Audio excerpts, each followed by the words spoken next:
Hello viewers, you're welcome back to School virtual learning platform. My name is Mr. Emmanuel, the economics tutor. At School, we offer you interesting learning experiences that comes to you at the comforts of your home. We have video lessons that you will be able to subscribe to shortly that can help you prepare for both your school terminal exams as well as external exams. As you enjoy this WAEC preparatory class, be kind enough to tell your friends. And when you get your friends to register and be part of this class, we've got some amazing reward for you. You can follow us on our social media platform. We are at instaschool_edu. Instaschool_edu on Facebook and on Instagram. And on Twitter, we are at instaschool_live. In our previous class, we started taking questions from 2010 WAEC questions, and we treated questions number 1 to 25. In this lesson, we will continue with 2010 WAEC questions from question number 26 to 50. So let's go on to question 26. This says the role of government in promoting agricultural development includes the following, except paying the wages of farmers, or establishing and funding research, or formulation of policies, or provision of rural infrastructures. Now this question says that all of the list are ways by which the government can promote agriculture, except for one. So everything on the list is correct except for one. So which is the odd item out? Of course, provision of rural infrastructures will help to aid or promote agricultural development. So D is correct. C, formulation of policies. Yes, policies are important to strengthen the practice of agricultural development. So C is correct. Establishing and funding research, because without research, there cannot be technological advancement. So B is equally correct. A says paying the wages of farmers. Farmers are entrepreneurs. They don't get wages, they get profits on their enterprise. So you can't place farmers on wages. So payment of wages is an odd item out. So the correct answer is option A. Option A. Next is question number 27. This is the following advantages of large-scale agriculture, except for one. A, the use of simple implements. B, the use of sophisticated implements. C, increase in employment. D, integration of crops and animal farming. Similar to the previous question, all of what is listed are advantages of large-scale farming. Option D, integration of crops and animal farming. When you have large-scale farming, you would be able to discover that some waste product in one section of your farming would be useful in another. Take, for example, animal waste can be used in crop farming. So when you have them in large quantity, then the integration is an advantage. C, increase in employment. Of course, large farming means large persons. So it is also an advantage because large-scale farming would lead to increased employment. Option B, use of sophisticated implements. When you are farming on a large scale, you can't continue using crude implements. It will take longer time. It will be less productive. So large-scale farming usually involves the use of sophisticated implements. Option A says the use of simple implements. No, we don't use simple implements in large-scale farming. Because imagine you want to clear 3 hectares of land and you only have hoes and cutlasses. It's going to take you months. So it is an unthinkable thing to do. So option A is the odd item out. Option A. Question 28. The following are all factors determining the location of industry, except for one. When you want to locate or you want to site an industry in a place, what are the things that you think about? And what are the things that you don't necessarily have to think about? A. Minimum wage rates. B. Availability of labor. C. Nearness to raw material. D. Proximity to the market. Of course, your nearness to market and raw materials are important things that you need to consider so that you won't be incurring so much transport costs. So option C and D are both correct. Option B, availability of labor. It is equally important that you have people that would work in the industry. Imagine you have a beautiful factory that is close to your market, but there is nobody to work. So the availability of labor is an important factor. Option A says the minimum wage rate. Minimum wage rates are usually national and in some few cases regional. So whether you cite an industry in Lagos or in Port Harcourt or in Asaba or in Maiduguri, there is similar wage rates that is used. So it's not very important factor to be considered in citing an industry. So the correct answer here is option A. Option A. Question 29. Which of the following is not a concept in national income accounting? Which of the following is not a concept in national income accounting? Option A says domestic national product. Option B says gross national product. Option C says gross domestic product. And option D says net domestic product.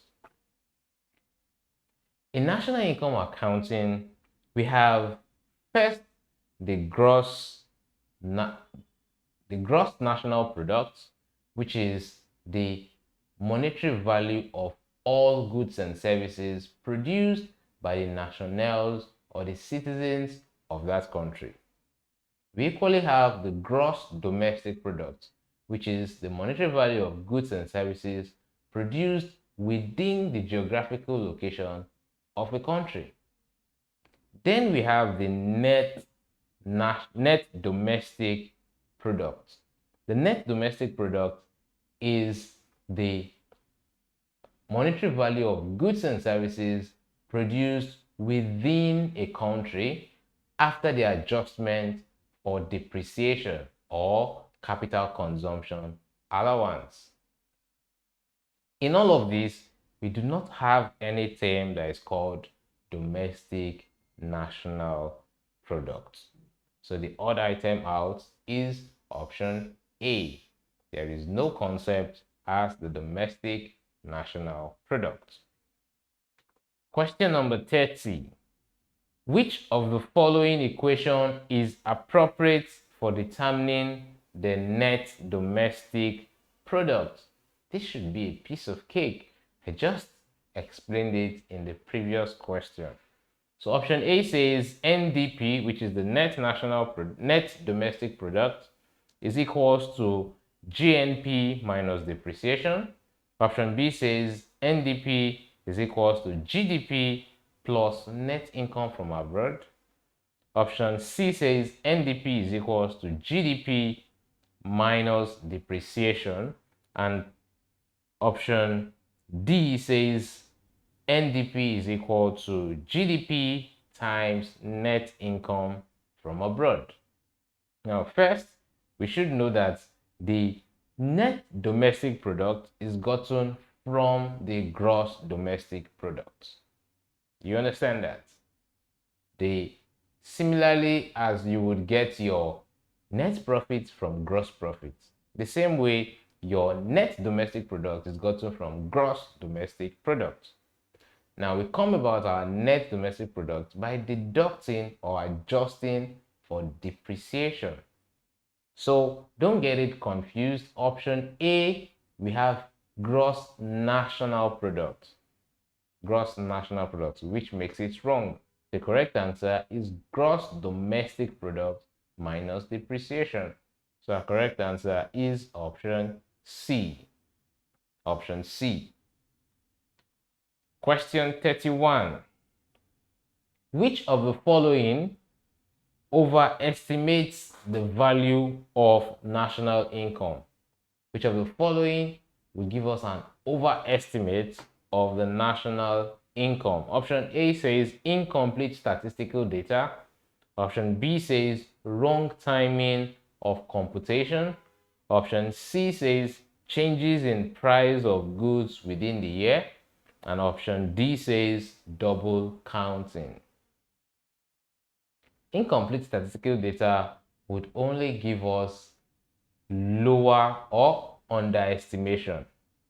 Wrong timing of computation can fall both ways, either undercasting or overestimation. Changes in price of goods within the year. Now, they didn't mention whether it's inflation or deflation. So changes in price of goods and services can equally be both ways. The only specific reason that would lead to overestimation is double counting. And double counting occurs when you count one single income in the hands of more than one person. So take, for example, I earn 100,000 and it has been counted as my income. And out of that income, I gave a tip or a reward in the class to a student of 5,000. And the 5,000 is counted with the student also as an income. So you see that the student did not perform any economic activity to earn that money. It is the same money that has been counted with me that is being counted with the student. So that is what leads, or that is what we call double counting. Counting one income in the hands of multiple persons. So our correct answer is option D. Double counting leads to overestimation because we are counting one thing more than once. Question 32. The total stock of money available for use in an economy is dash. Is it function of money or characteristics of money or demand for money or the supply of money? It's clearly not the functions of money. We have 4 functions of money: store of value, measure of account, measure of deferred payments, and store of value, unit of account. We have 4 functions of money: measure of value, store of value, unit of account, and measure of deferred payments.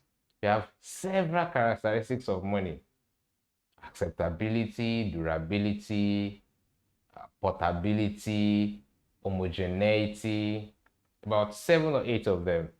The demand for money is why people want money, which are 3 in number: transactionary, speculative, and precautionary. But money supply is the total stock, the total quantity of money that is available within an economy. So our correct answer is option D. Option D. Question 33. Which of the following is not a reason for holding money? Another piece of cake here. I have mentioned it in the previous question. So I said in the previous question that we have 3 motives for holding money.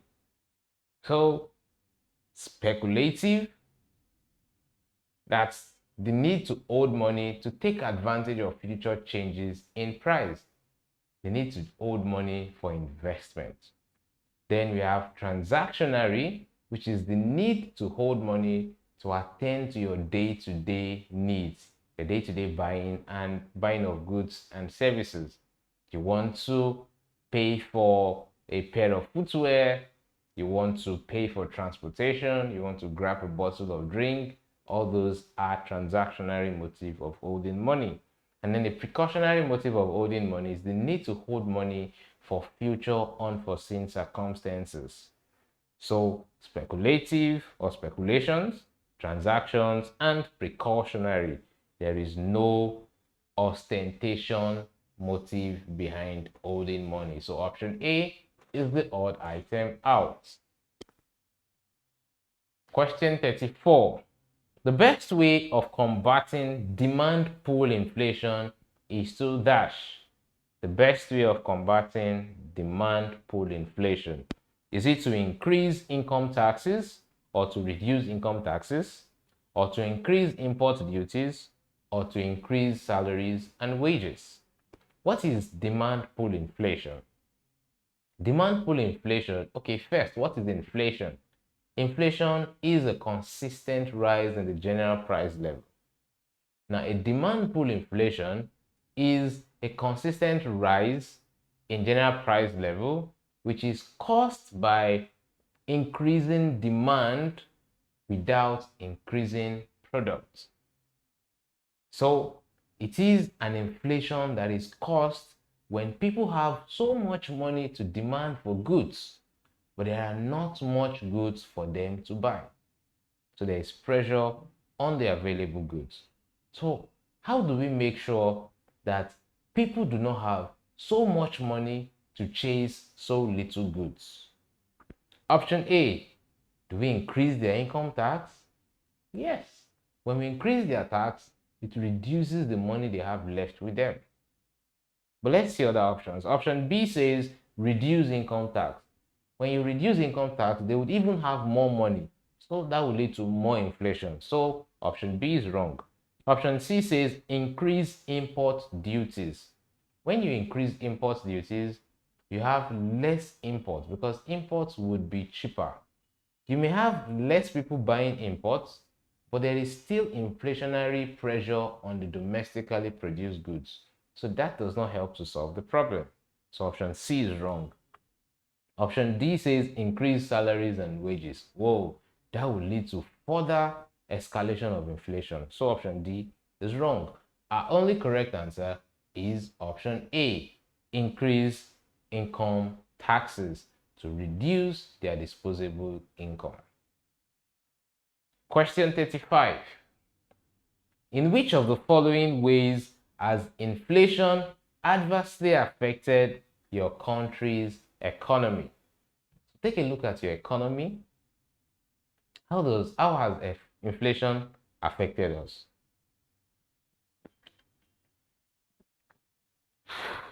Excuse me. Option A says increase in money supply. Have inflation led to increase in money supply? It doesn't. Option B says a fall in real income. Real income means the actual value of the money in your hand. Option C says appreciation in the value of money.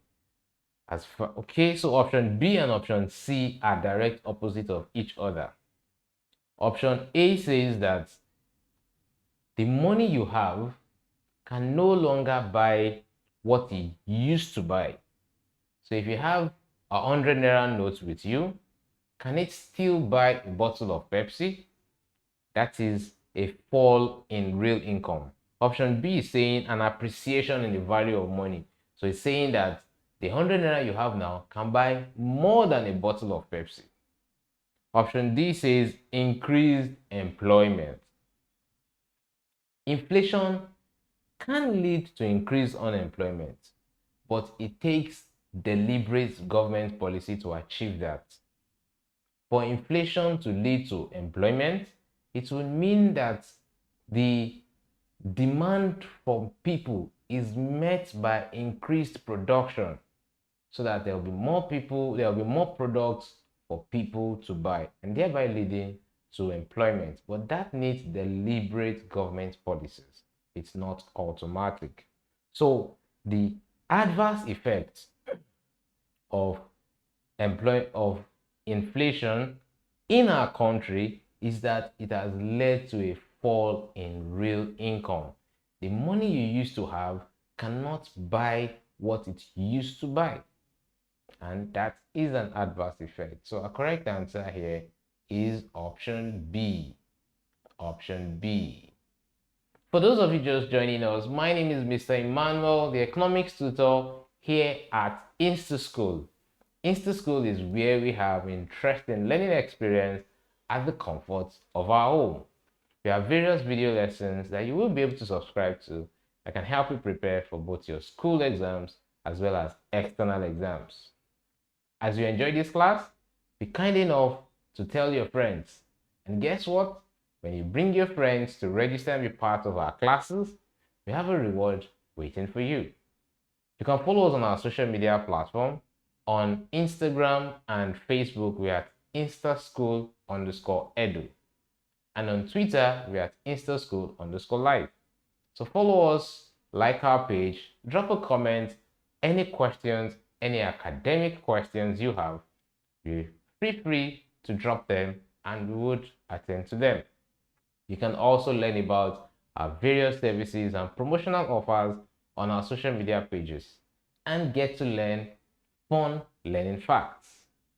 We've been taking questions from 2010 WAEC questions, and we've treated questions 26 to 35.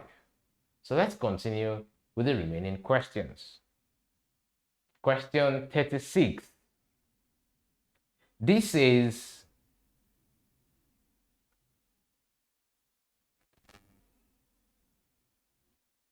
which of the following is a legal tender?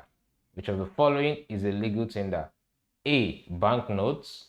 B. Bank overdraft. C. Bills of exchange. And D. Money order. What's a legal tender? A legal tender is an instrument backed by law to be acceptable as a means of payment, to be acceptable as money. So legal tender is any money that the law makes it compulsory for you to accept it. So is it compulsory for you to accept money order? No, it's not. Is it compulsory for you to accept bills of exchange, checks, promissory notes, and the likes? No, it's not compulsory. Is it compulsory to accept bank overdraft? In fact, bank overdraft cannot be accepted for payment. It's not. Bank notes in Nigeria, Naira, it is compulsory for you to accept them. So a correct answer is bank notes. They are backed by law and has to be accepted as a means of exchange. 37. The central bank controls money supply through all the following, except for one. A says lending to the public. No. B says bank rate. C says legal reserve requirements. And D says open market operation. The open market operation is the system whereby the central bank buys security from the public or sells security from the public to control money supply. So if there is so much money in circulation, the central bank would sell instruments to the public and collect money from them. If there is not much money in circulation, the central bank will buy it back from them and pay them money.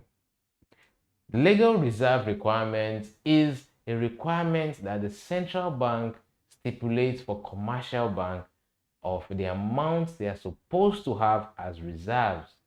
So that money cannot be lent out to the public. Then the bank rate is the rate at which banks can lend money to the public, their interest rates. So all of these, so if the bank wants people to have more money, they will reduce the lending rates or the bank rates. If they want people to have less money, they will increase the lending rates. So the bank uses all of this to control money supply. But lending directly to the public is not one thing that the central bank does. The central bank does not transact business with individuals. So option A is our odd item out here. Option A. Question number 38. This is one of the functions of the central bank is A. What are the functions of the central bank? A. Production of goods? No. B. Issuing of currency? Yes. Let's see other options. C. Presenting budgets? No. D. Printing of checkbooks? No. They may print currency, which is issuing out the currency, but not checkbooks. So it's not option A, they don't produce books. It's not option D, the commercial banks print their checks. They don't present budgets. Budget preparation and presenting is the function of the executive arm of government. So a correct answer is option B, issuing currency. Question 39. The function of the central bank as a lender of last resort means that when all other sources fail, what happens? The consumers can always borrow money from the central bank? No. B says the government can ask the central bank to print some money. How easy that would have been, but it doesn't work that way. Option C says the commercial banks can raise loans from the central bank. Of course. Option D says commercial banks can deposit money with the central bank. The question says that when all other sources fail, it's clearly not option A because the consumers cannot borrow money from the central bank directly. It's not option B because the central bank do not just arbitrarily print more money. No, it's not that easy. Now, when you're unable to get money in any other places, your individuals run to the commercial banks. Now, the commercial banks run to the central bank. That is what makes them the lenders of last.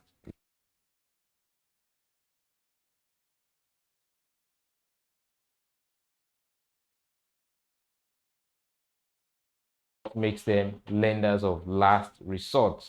So if there is no money in circulation, it can't be option D because the central bank cannot collect money again from the commercial banks.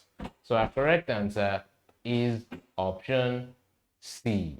Option C. Question 13, question 40. This is one disadvantage of direct taxes is that they dash. One disadvantage of direct taxes is that they allocate scarce resources. No. B, they are not rigid. They are actually rigid.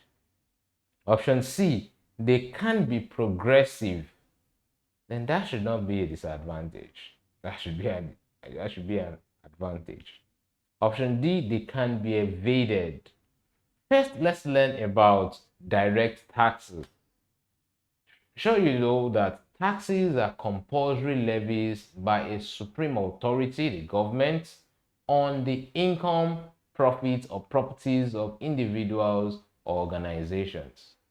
Taxes do not confer any specific right on the payers. Taxes can either be direct or indirect. When taxes are direct, it means that the person who is paying the taxes bears the final burden of the tax. He is unable to transfer it to a third party. But indirect taxes, the person who is paying them can transfer them to a third party. And examples of direct taxes include income tax, company income tax, personal income tax, capital gain tax, petroleum profit tax, and a number of such. Now, one issue or one major disadvantage of direct tax is if you're unable to get the person's income or the company's income, you can't tax the person, so it can be easily evaded. Unlike indirect tax, if I don't know when you purchase a bottle of Pepsi, I can still tax you nonetheless. I can either tax from when it was produced or when it was supplied. Anywhere along those chain, it can be taxed. So whether I know when you're buying it or not, it's not material. But for direct tax, if you don't know where the person is earning income or the account of the company, you cannot tax them. So option D is a correct answer. Direct taxes can be evaded. Question 41. Excise duty is levied on dash. Excise duty is levied on dash. Is it on total production, or local products, or luxury goods, or working population? Excise duties are duties that are levied on goods that are locally produced. I'm sure you would have heard about customs and excise duty. Now, customs duty is the duty that you pay on imported goods, but excise duty are goods that are the taxes or duties that are charged on local goods. So a correct answer is option B.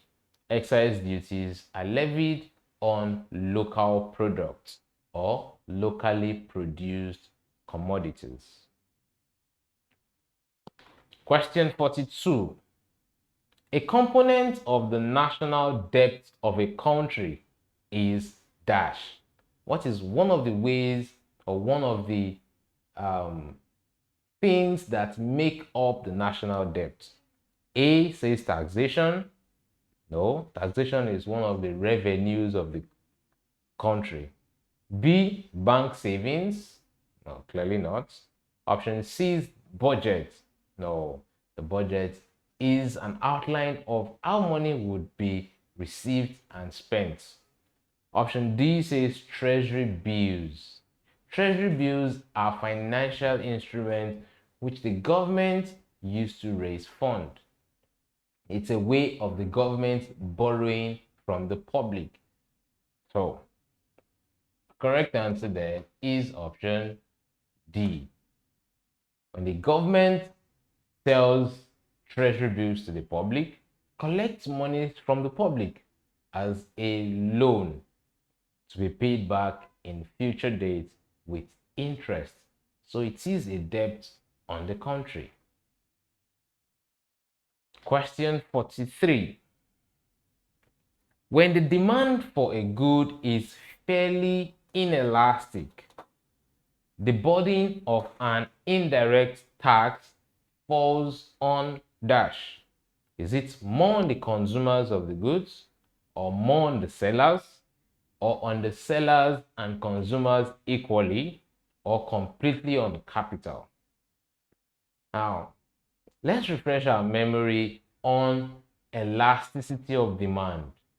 Elasticity of demand is the degree of responsiveness of demand to changes in its determinants, price, income, or price of other commodities.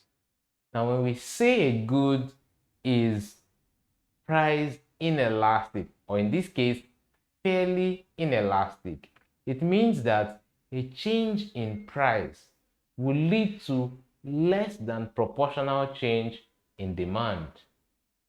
So if price changes by 10%, people won't change their demand as much. Maybe they change their demand by 2%. So what it means is that prices can increase without people reacting. So when you know that if price increase, people would not react, and there's an indirect tax, what will you do as a seller? You can easily pass it to the consumers. So for a fairly inelastic demand, indirect taxes fall more on the consumers because they don't react to changes in price. So our correct answer is option A. Option A. Question 44. Dumping means the selling of a good in a foreign market at a price that is dash. Is it at a price below the home market price, or at a price above the home market price, or at a price equal to the home market price, or at a price that is able to clear the home market price? Dumping is a disadvantage or a bad attitude in international trade. As the name implies, dumping, it is the selling of goods and services that are unable to be sold in a home country in a foreign country at a ridiculously low price, such that people will quickly buy them. So take, for example, you produce some goods and you're unable to sell them in Nigeria. So you take them to Ghana and sell them way cheaper so that it can quickly, people will rush it. Now that is dumping, because regulatory standard prevents you from selling it here.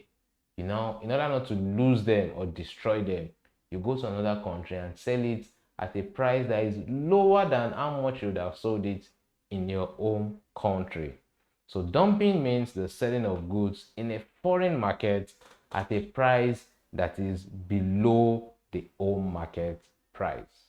So our correct answer is option A. Option A.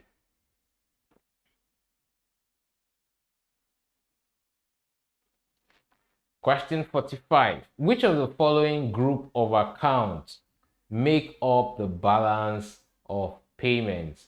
Which of the following groups of accounts makes up the balance of payment? Option A says the current account, the multiple account, and capital account.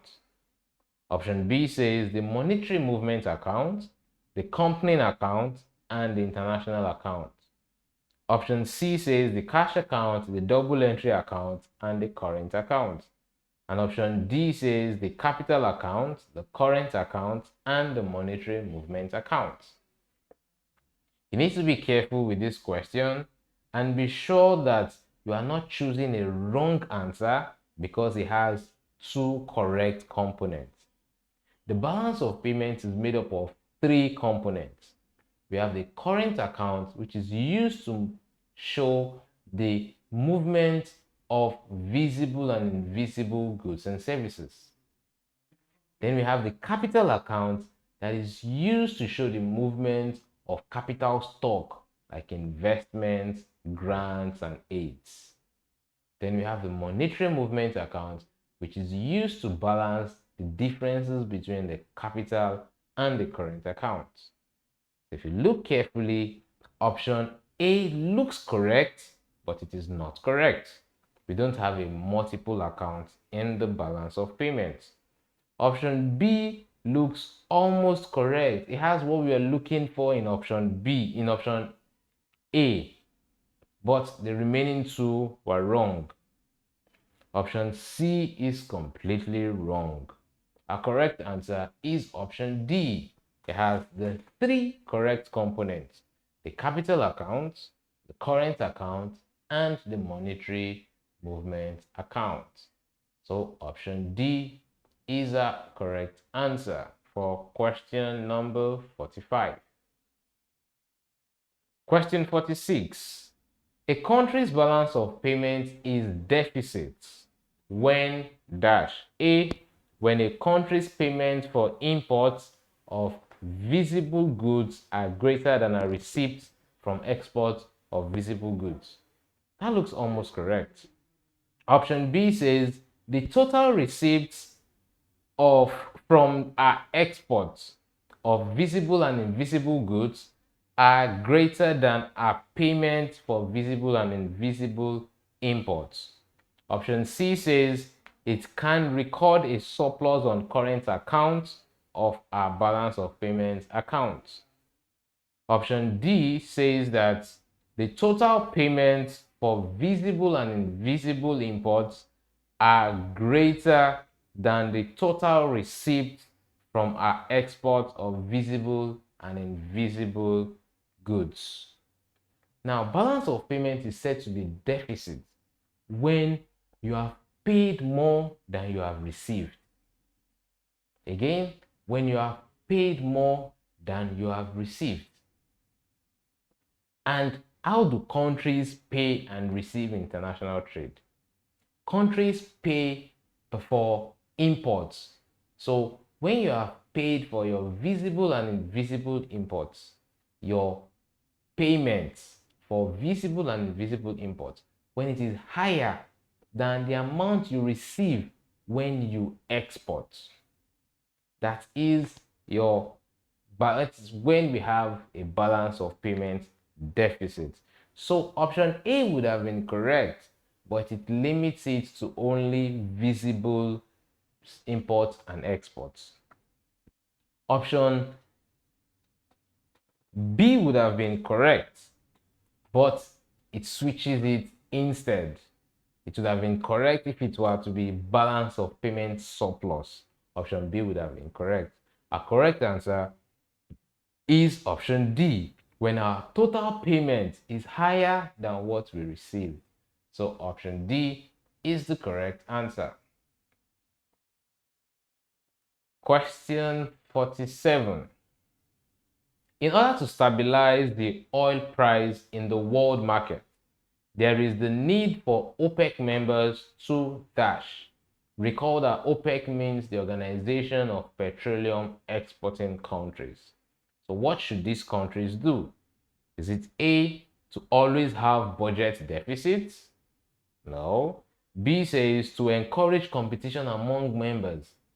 No, that will lead to more instability. Option C says to adhere to production quotas. And option D says to fix the price of non-oil products. That's impossible. You can't fix price of what you don't produce. So it's not option D.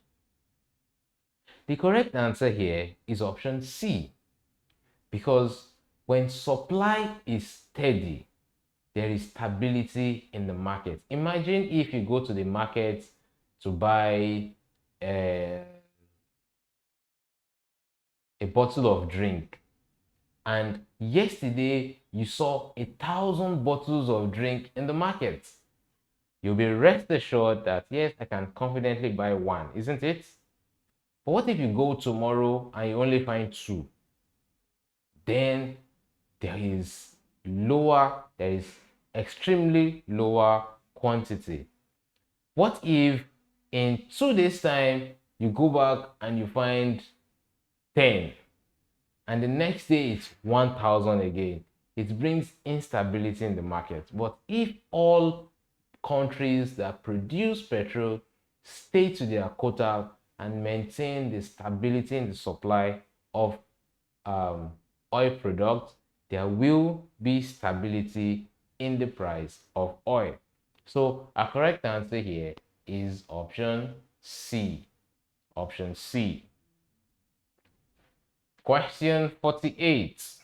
Which of the following is not a member of the Economic Community of West African States, ECOWAS? Is it Cape Verde, Senegal, Cameroon, or Niger Republic? The Economic Community of West African States is a regional organization, a regional economic organization of countries in the West African sub-region.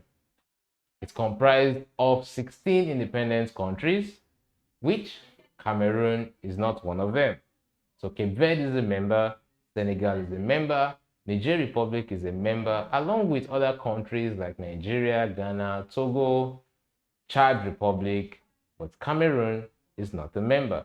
So the correct answer here is option C. Question 49. Which of the following is not a type of economic integration? Which of the following is not a type of economic integration? Option A says custom market. Option B says common market. Option C says economic union, and option D says free trade area. A free trade area is an economic integration where a country agrees that in a particular area, the goods that come in and out of those goods would not be charged either customs or excise duties. An economic union is an economic integration where a group of countries come together to agree that trade within them would be free of tariffs, and also they will engage in a common tariff with other countries and similar economic policies. A good example of this is the European Union. A common market is the establishment of a market between several countries that have the same standards. So the goods that would clearly sell in one country would also have the same standard in another country. But a custom market is not a means of economic integration. So our odd item out is option A, custom market. And finally, question number 50. This says, which of the following is not an international economic organization? Option A says Economic Commission for Africa. Option B says African Development Bank. Option C says the World Health Organization. And option D says the International Monetary Fund. They are all international organizations. But take note of the question. The question says International Economic Organization. Economic organization. So option A is clearly correct because the name implies Economic Commission for Africa. It was established for the purpose of economic reasons. The African Development Bank was also for economic reasons. It was established to aid the development of African countries. The World Health Organization is equally an international organization, but it is a humanitarian organization. It is a humanitarian organization, not an economic organization. The International Monetary Fund is an international economic organization, first of its kind, that tries to encompass, its membership encompass several countries across various regions or continents of the world. So IMF is included. So the odd item out is option C, the World Health Organization, which is not an economic organization, but a humanitarian organization.